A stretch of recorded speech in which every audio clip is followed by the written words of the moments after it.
देखिए, मैं सुन रहा था और पूरी चीज याद आई। जो बैतुल हिकमा, बैतुल हिकमा जो ज्ञान का सागर था, जो खलीफा हारून रशीद के समय बगदाद में तामीर हुआ था।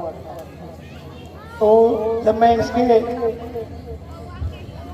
फाउंडेशंस को देख रहा था, दीवारों को देख रहा था, तो मुझे लगा कि जो ज्ञान और विज्ञान का सागर होता है, तो कहीं मैं बैतुल हिकमा ही तो नहीं देख रहा। बगदाद तो मैं नहीं गया हूँ, बगदाद तो मैं नहीं गया हूँ, लेकिन बगदाद के बारे में पढ़ाई की है और इस्लाम को समझने का, पढ़ने का प्रयास, छोटा सा प्रयास मैंने किया है।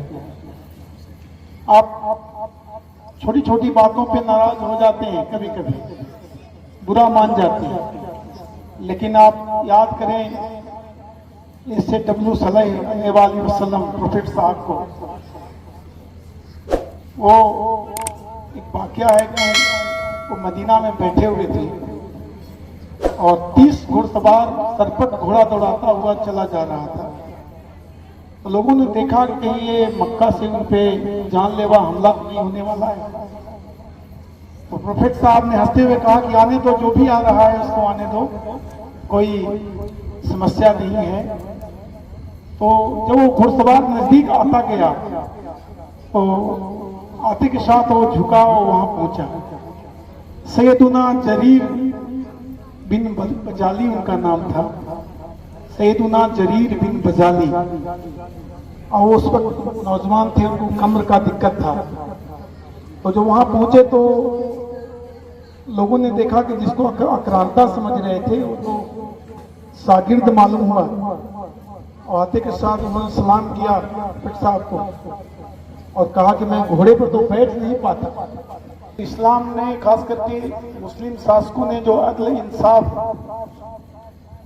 इंसाफ की जो लकीरें तामीर की हैं और इस कायनात में सबसे ज्यादा जो प्रतिष्ठा मिली है तो अदल इंसाफ करने वाले को मिली है। मैं उदाहरण पुनः देना चाह रहा हूं। खलीफा राशिदा, इंग्लिश में पढ़े तो राशिउद्दीन खलीफेट, पवित्र खलीफा हिंदी में कहें। उनके समय में खलीफा उमर कहा करते थे कि दजला फुरात की घाटी में अगर एक कुत्ते की भी मृत्यु होती है भूख से, तो जवाबदेही उमर की होगी, जवाबदेही उमर की होगी। तो आप ये समझ सकते हैं कि किस तरह के हुक्मरान वो रहे थे और किस तरह का अदलो इंसाफ उन्होंने कायम किया। वो इंसान की बात नहीं, एक जानवर की बात कर रहे हैं। इंसान की मृत्यु होती, आज तो लोग जाति और धर्म में बांट के देखते हैं, लेकिन अब एक कुत्ते की भी मृत्यु होती हो तो उसमें खलीफा उमर जवाबदेह होंगे। ये अजब सी मोरालिटी थी, गजब की नैतिकता थी, जो आप रिवायतों में, इस्लामिक रिवायतों में उसको पढ़ सकते हैं। जनरलशिप में, प्रिसेवरांस, धैर्य में, साहस में हम कभी कभी परिस्थितियों से थक हार जाते हैं, टूट जाते हैं, सोचते हैं कि हमसे नहीं होगा, सोचते हैं यह संभव काम है, यह होगा नहीं, हम तो ये नहीं कर पाएंगे। तो मुझे जब ये बातें सामने आती है तो मैं और भी नायक का पढ़ता हूं, लेकिन एक इस्लामिक नायक हैं हजरत खालिद बिन वलीद साहब। जब अल हीरा एक जगह है जो आज उसको कुवैत कहते हैं, अल हीरा में जंगे यमामा होने के बाद, जंगे यमामा तो एक सर्टेन डेथ, निश्चित डेथ, मृत्यु को उन्होंने अपने उसूलों के लिए गले से लगाया। आप इनके कैरेक्टर को पढ़िए, बार बार कैरेक्टर को पढ़िए और ज्ञान विज्ञान जो आपने स्थापित किया, हम लोगों ने स्थापित किया, उसको पढ़िए। सर्वधर्म संभाव की बात जहां तक है, हमारे भागवत गीता में लिखा हुआ है कि हमने यह योग की शिक्षा सभी को दी, योग की शिक्षा हमने सभी को दी।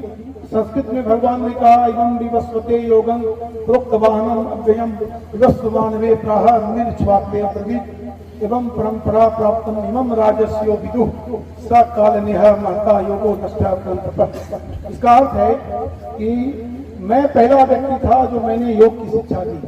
योग से परंपरा से नष्ट हुआ, आज मैं तुम्हें पुनः शिक्षा दे रहा हूं। आप इन रिवायतों को देखें कि जो लोग कुरीतियों में फंसे हुए थे, अरब में जिंदे ही बच्चियों को दफना दिया जाता था, उनका दफन कर दिया जाता था।